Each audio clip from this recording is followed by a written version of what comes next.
Mind is movement, with thoughts always restless. Desire is movement, with the urge for having. Time is movement, the past, present, future tussle. Only the center is motionless. Only love is unmoving. Only now is eternal.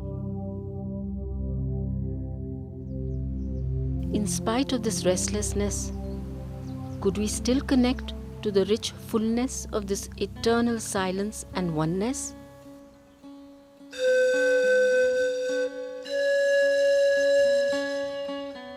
I sit here in a timeless state, extending myself into the fresh green offshoots of a withered plant.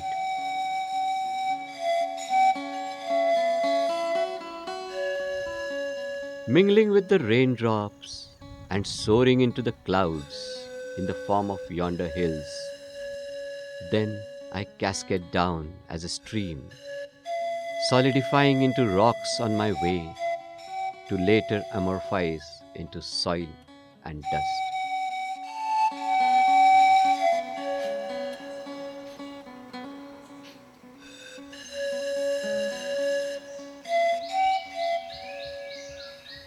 Can our choice of living in spontaneous simplicity with nature bring us closer to this oneness?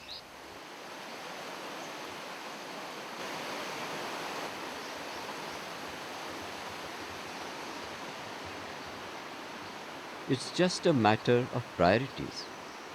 To own 5 square feet of commercial space at Nariman Point, or 5 acres of natural wilderness in the Konkan. Both cost the same.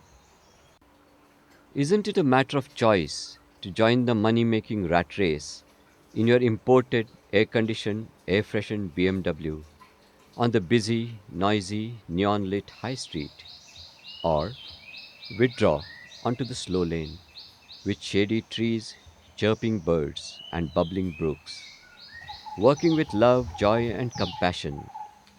Both the possibilities are always open. Yes, a matter of attitudes in one's idea of enjoyment. To sip scotch with the social glitterati in gaudy, gossipy, glamorously cluttered gazebos, dressed in perfumed, imported designer clothes. Or it could be a naked dip in the roaring seas, a jog on the soft, wet sand, with the quiet uncluttering of one's inner space. The choice is ours, the superficial or the intrinsic.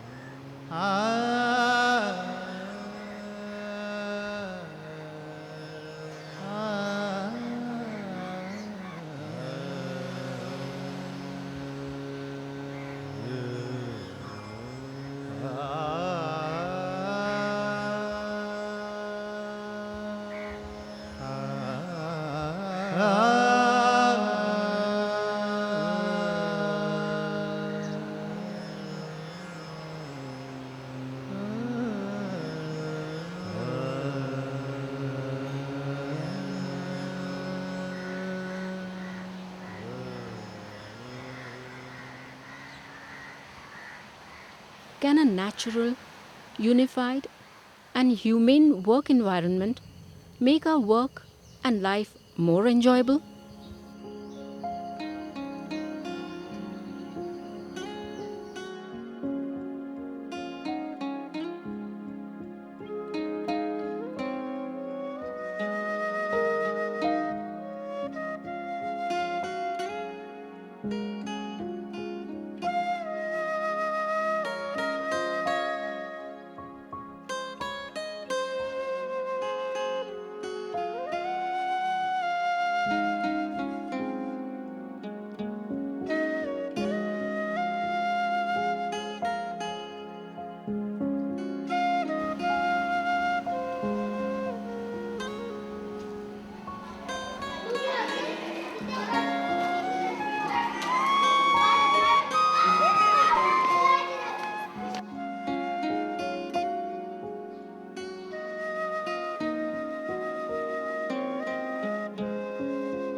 bringing people closer to each other, could also take us closer to this oneness.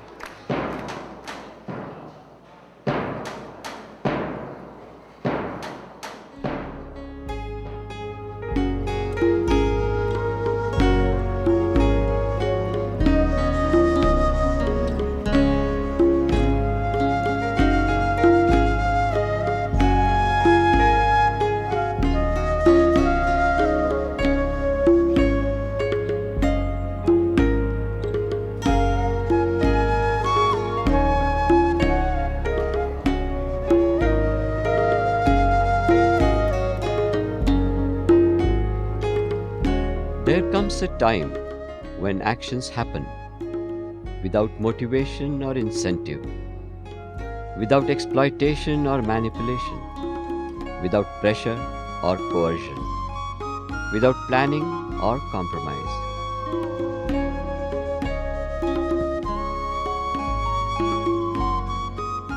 There comes another time when the ties are strengthened between man and man, man and animals, man and trees.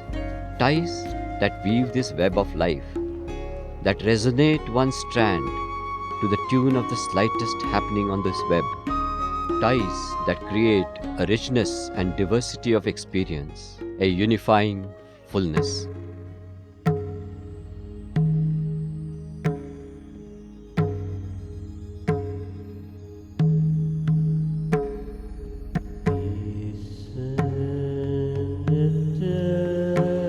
Conversing with the land, sky, trees, and rocks, the spaces gradually shape and mold themselves. Why did those rocks in the corner of the site beckon me to start a dialogue with them? Why do I feel satiated when the plants are watered after a long dry spell? What makes me bubble within at the sight of a babbling, frothing stream or waterfall? Why does a feeling of weightlessness engulf me at the sight of that bird's lovely flight? Why is it that I feel balanced and harmonious within in a well designed space?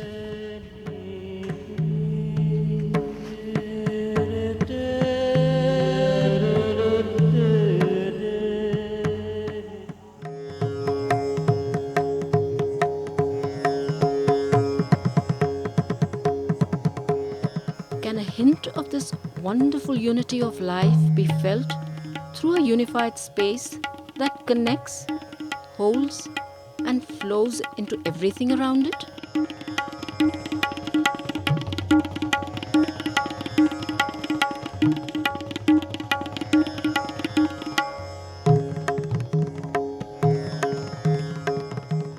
Washing and revitalizing the various surfaces and forms, breathing life into spaces, the light flows in, uniting the outside with the inside, the measurable with the immeasurable, the four dimensions with the spirit dimension. An expressive awareness starts spreading from the center towards the circumferential infinity.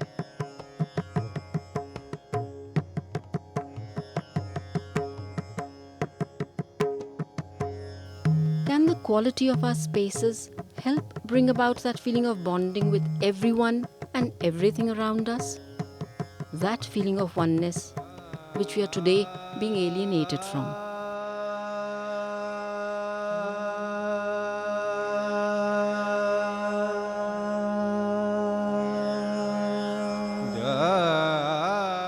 And then, wouldn't living in this oneness make us better human beings?